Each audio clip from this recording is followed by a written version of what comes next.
il faut de l'énergie. Beaucoup d'énergie, à la fois pour le dirigeant, mais aussi les gens qui sont avec lui et qui le suivent. Parfois, on a un devoir d'optimisme à la fois pour soi et pour les autres. Confiance dans les gens qui vous entourent, qui m'entourent, et puis confiance en soi aussi.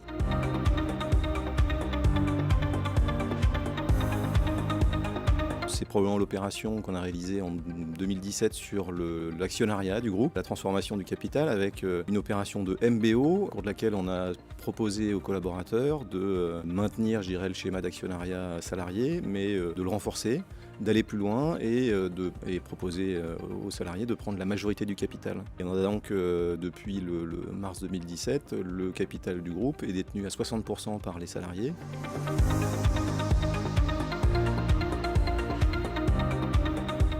Il y a une manière de l'exprimer qui est une anecdote qu'on raconte parfois de quelqu'un qui visite un chantier au ménage et qui demande aux gens qui travaillent ce qu'ils font. Le premier dit « je casse des cailloux », le deuxième dit « je suis tailleur de pierre » et le troisième dit « nous bâtissons une cathédrale ».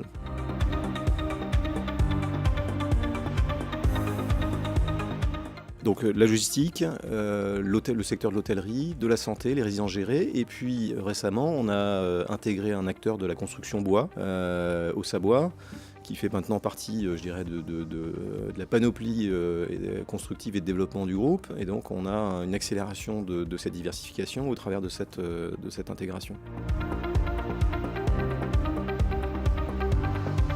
La réussite, en fait, hein, et alors pas qu'une réussite, enfin c'est pas une réussite personnelle, c'est une réussite collective en fait. Et je dirais le plus grand plaisir qu'on peut avoir en tant qu'entrepreneur, c'est de voir ces décisions se transformer en réussite, et notamment réussite d'équipe et de collaborateurs.